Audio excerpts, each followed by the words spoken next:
सुप्रभात बेटा, आप सब कैसे हो बेटा।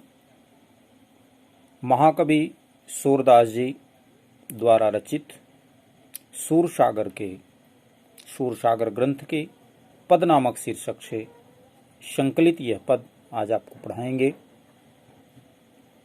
संक्षेप में थोड़ा सा सूरदास के विषय में जानेंगे। सूरदास, जैसा कि आप पढ़े होंगे, हिंदी काव्य साहित्य के इतिहास में ये भक्ति काल के कवि हैं, क्योंकि इसको 9th में आपने पढ़ रखा था। तो भक्ति काल के शिरोमणि, भक्ति काल के दो भाग सगुण और निर्गुण। तो सगुण के दो भाग कृष्णाश्रयी और रामाश्रयी। तो यह कृष्णाश्रयी कवि थे।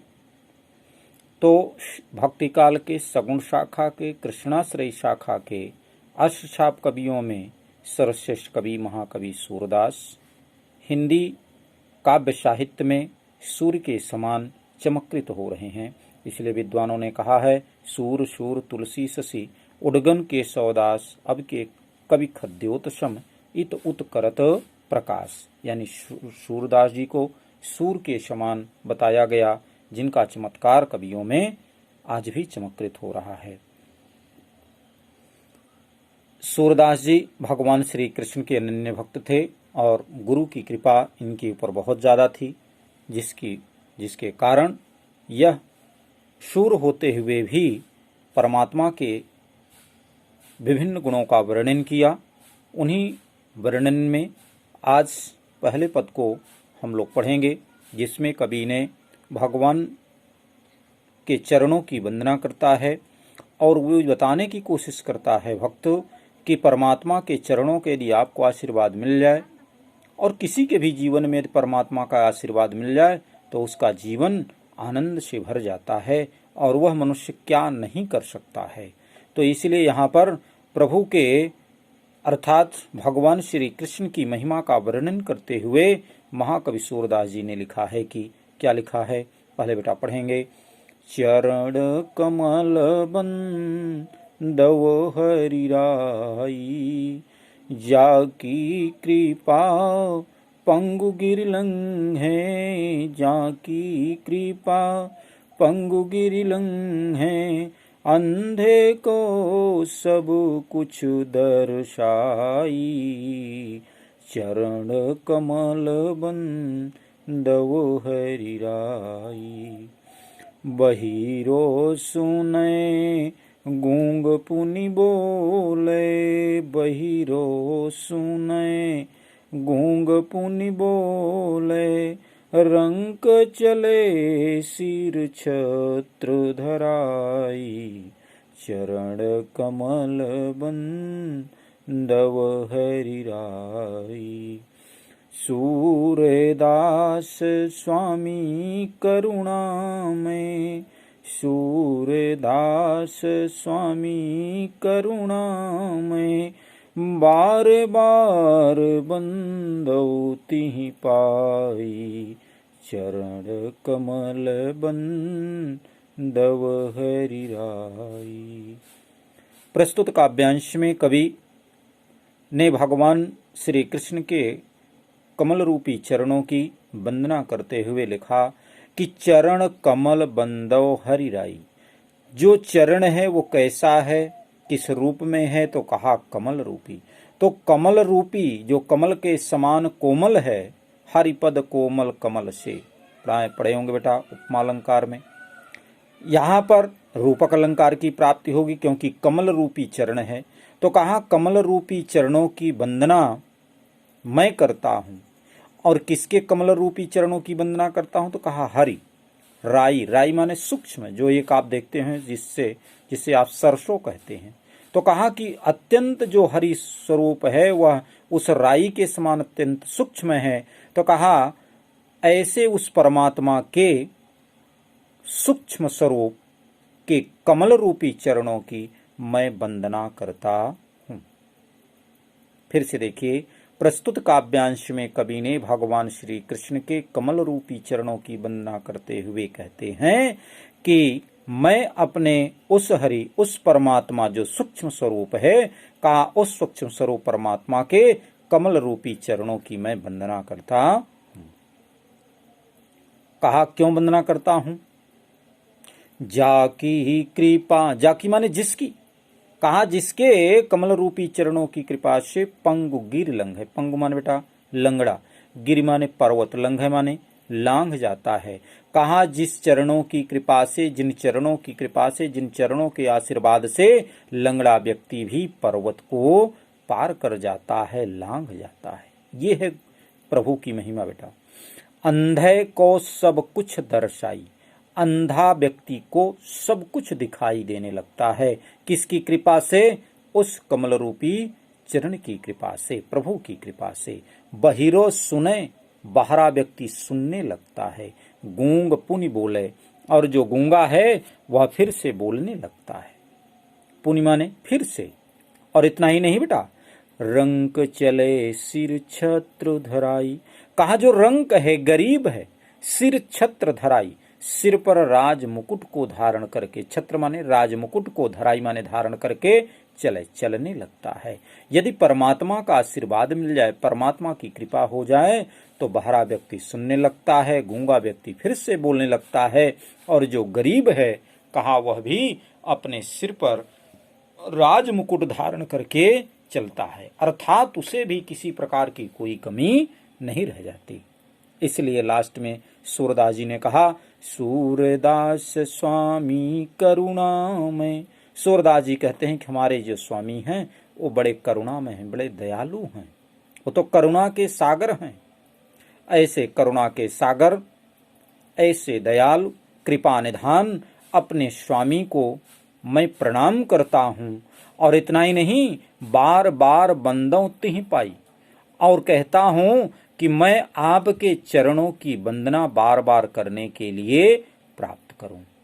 ये मेरी आपसे प्रार्थना है, मेरी यही वंदना है आपसे कि मैं आपके चरणों की इसी तरह से बार बार वंदना करता रहूं, और आपके चरणों की कृपा हमें बार बार प्राप्त होती रहे।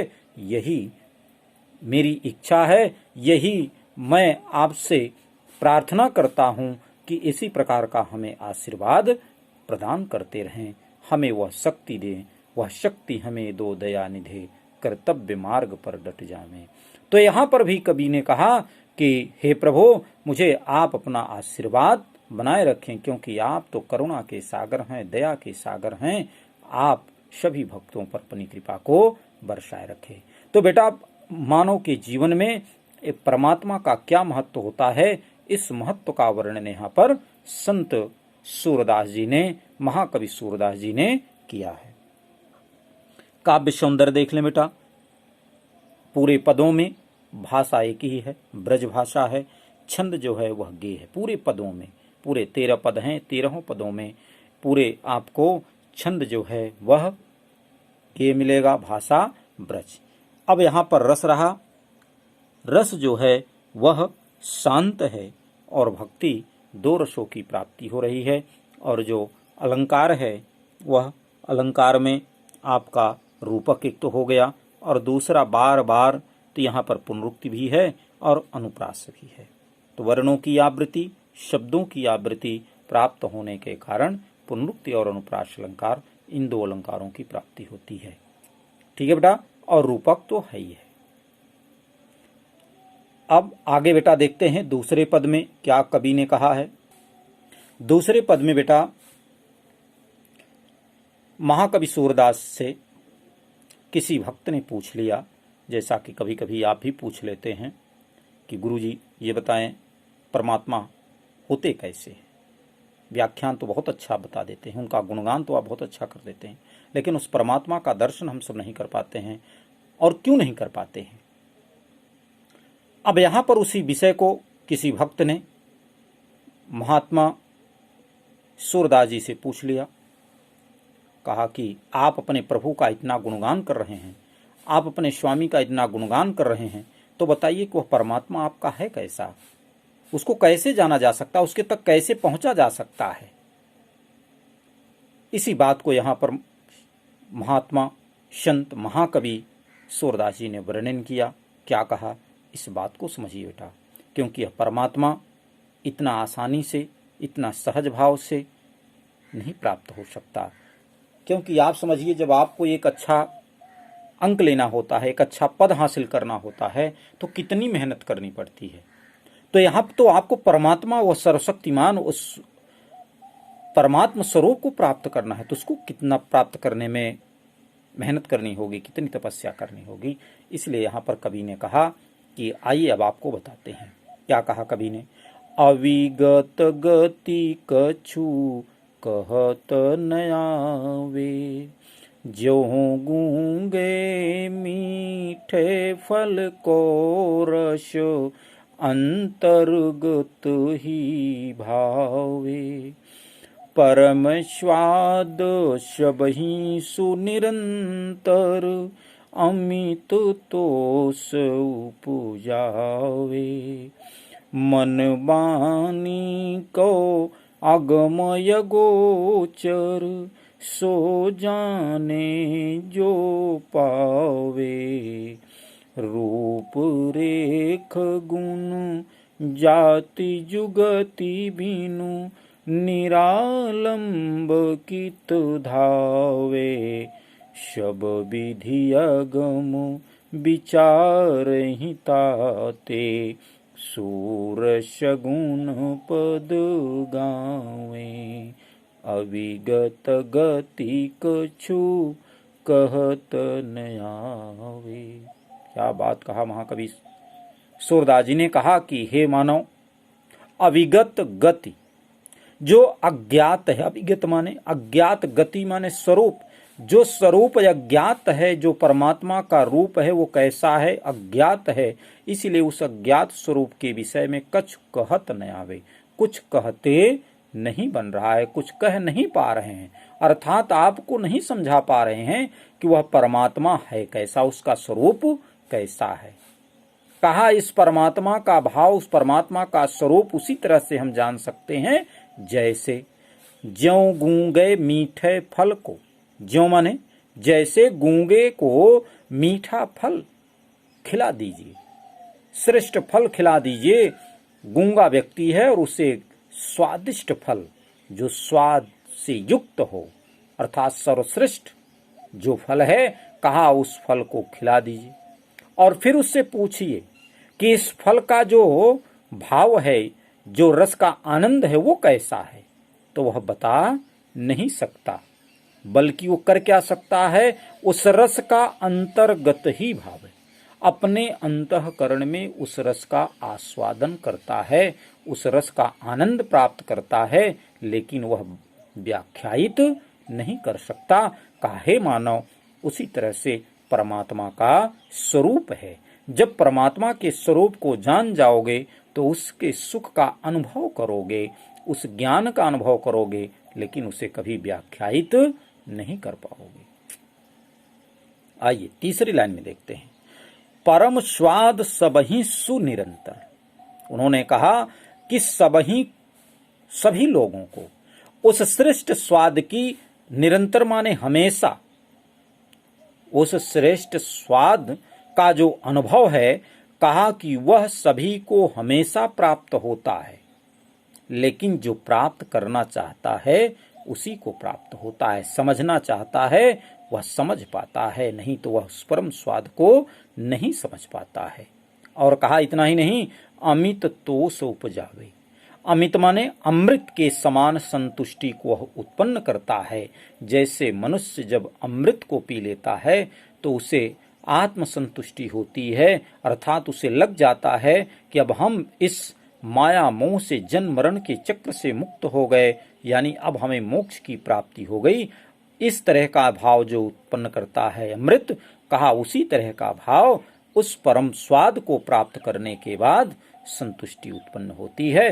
परम स्वाद प्राप्त करने के बाद उसी तरह का सुख का अनुभव होता है। और क्या कहा कवि ने? मन वाणी को अगमय गोचर।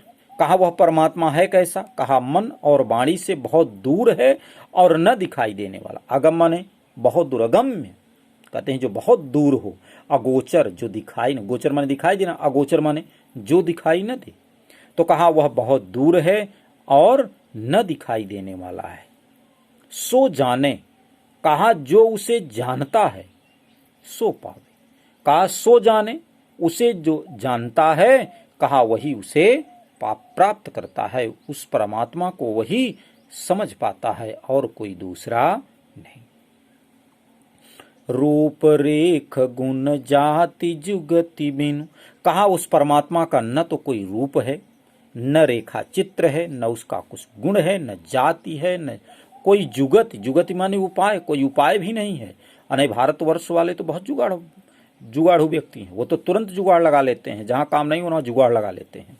यानी वो अपनी युक्ति, अपने उपाय के द्वारा उस वस्तु को प्राप्त कर लेते हैं।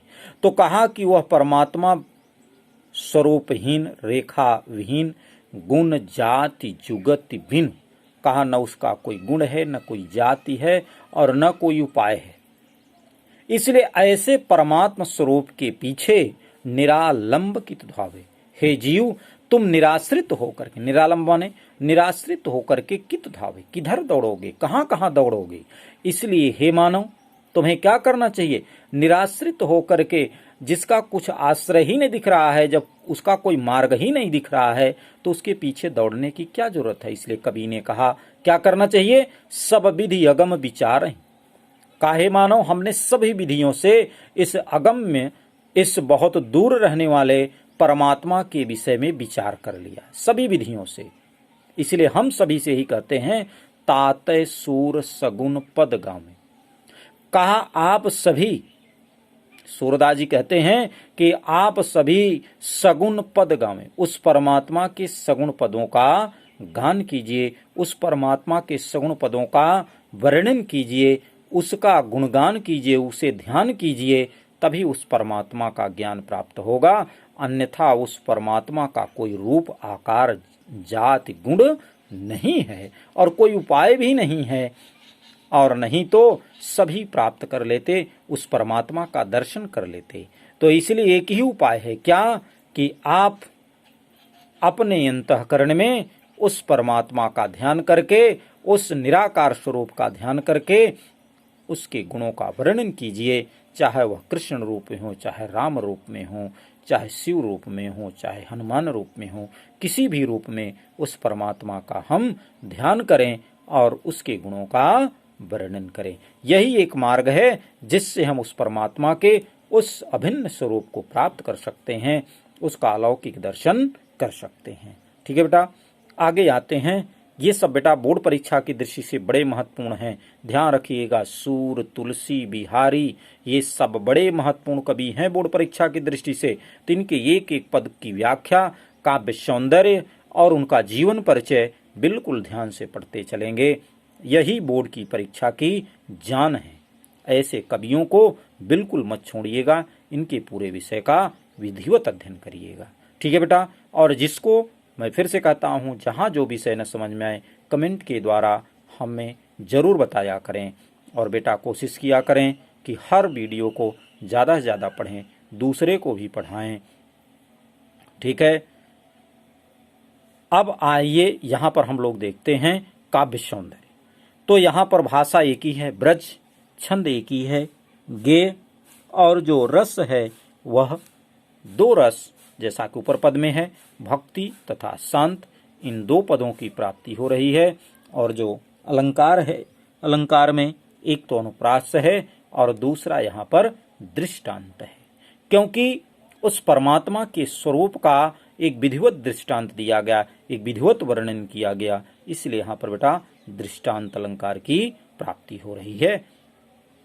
तो दो अलंकारों की प्राप्ति है, एक तो अनुप्रास है और दूसरा दृष्टांत है। ठीक है बेटा, धन्यवाद।